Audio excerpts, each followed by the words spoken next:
Photo voice is a process of using photography to explore a topic of interest, and in this instance, community integration of people with a brain injury or other neurological condition, and reflect for yourself, what is it that I want to document and communicate to others, sharing that in a group, and writing captions to go along with your photos and creating an exhibit. I think it was very rewarding, actually. And I just enjoyed meeting the other people. I really thought, okay, I'll go around and take some pictures of, bumpy sidewalks and steps and things that people can't navigate, and that'll be it. And that was the easy part, doing the barriers is the easy part to at least the community integration and the purpose that we used Photo Voice for. But conveying things like sense of freedom and the unity of a community, that's a much harder thing to do. This one, because I'm standing up straight and tall. And I look strong and I'm happy. Yes. Two big things in my life. It's an empowering process to go through. For me, I feel like, hey, I took these pictures and I'm proud that I took them. I think that they, I think along with the captions, they really do help me get messages across to people that I otherwise might not be able to get across to people.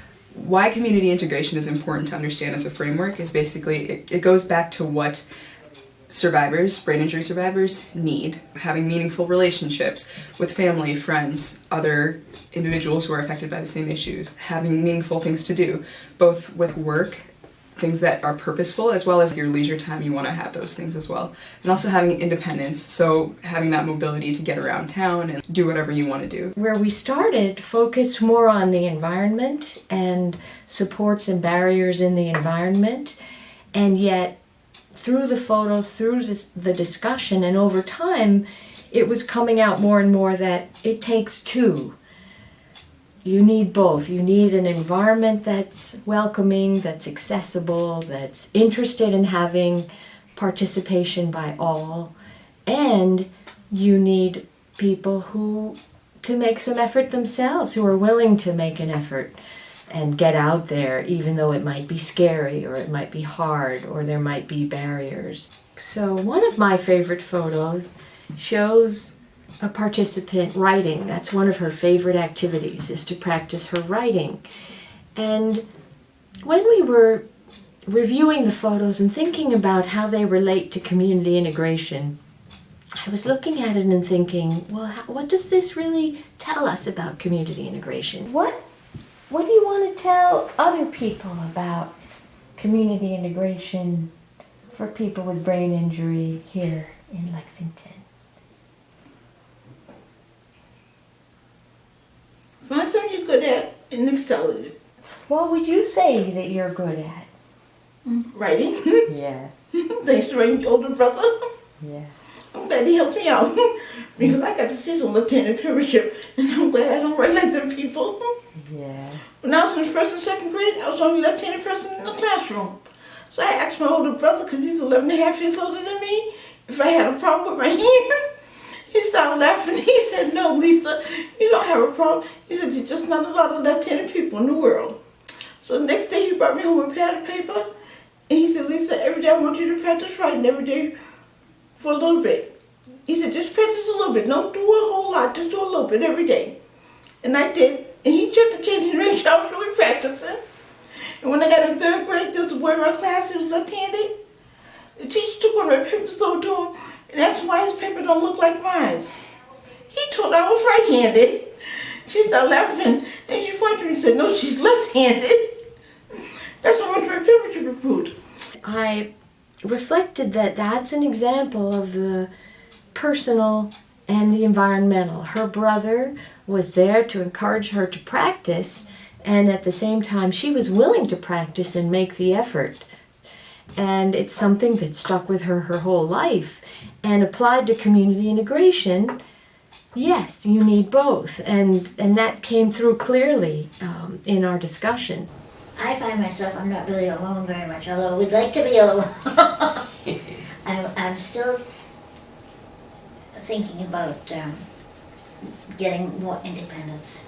The photo voice was more of a, wasn't a put down of any kind. It was something you thought was a positive use of your time, rather than just being put on a shelf for a while. Using it as a resource rather than as a liability.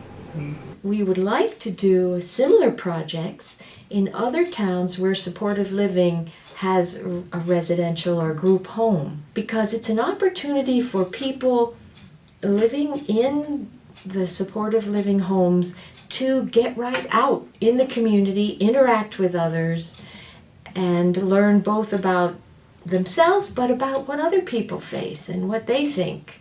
So in many ways, Photo Voice is community integration in action, and hopefully is planting a seed for future integration and acceptance of the contributions of everybody to the community.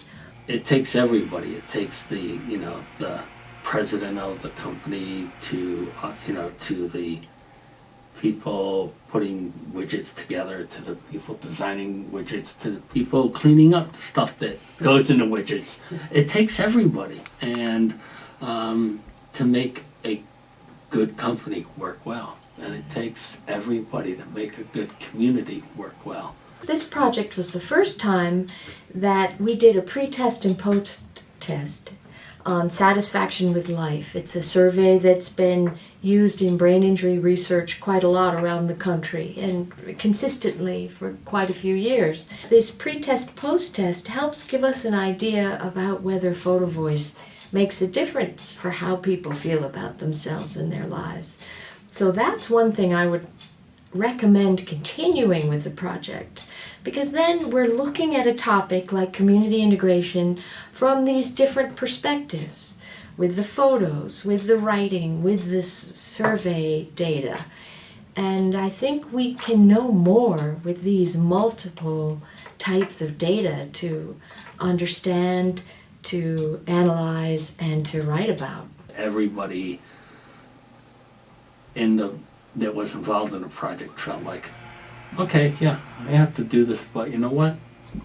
It's not so bad. And I think that that's one thing that I hope people outside of the project get a sense of, is that, yeah, we may all have our limitations, but we as individuals, I think, feel